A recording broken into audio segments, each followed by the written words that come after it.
Lietuvos laisvės gynėjų dienos minėjimas Švenčionyse.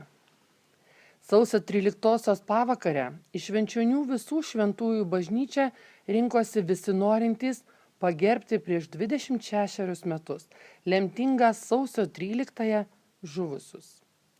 Į bažnyčią buvo įnešta 14 trispalvių ir 14 žvakių žuvusiųjų atminimui pagerbti.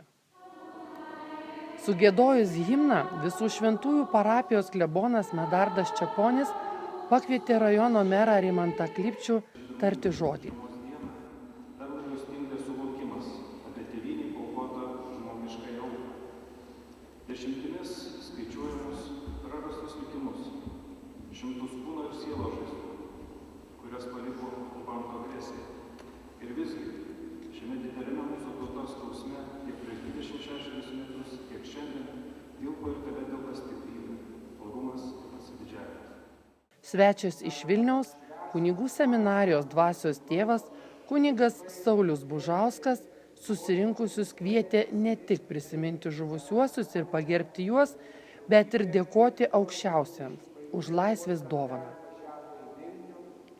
Po Evangelijos ir turiningo pamokslo, kurį pasakė svečias, buvo išsakyti maldavimai įvairiomis intencijomis. Už bažnyčią visame pasaulyje ir popiežių, valstybių vadovų, geros valios žmonių pastangas siekiant ramybės ir įgyvendinant taiką, neramumų ir konfliktų kamuojamus kraštus, žuvusius už tėvynę siekiant vienybės dvasios, kad visokiomis aplinkybėmis gebėtume išsaugoti žmogiškąjį orumą. Šventų mišių metu giedojo vaikų ir senjorų chorai. Po pamaldų skambėjo Juliaus Siniaus meno mokyklos ir Švenčionių Zigmo Žemaičio gimnazijos mokinių ir mokytojų literatūrinis montažas.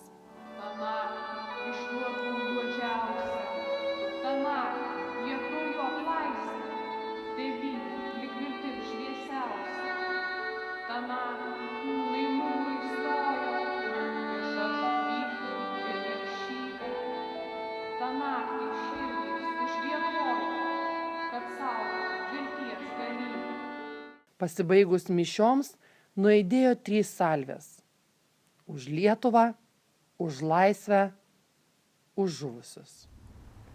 Upa, ramiai.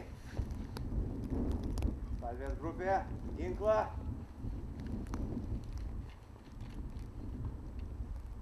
Už, taisyk. Salvė, ugnis. Ginklą. Už, taisyk. Salvė, ugnis. Ginklą. Už, taisyk.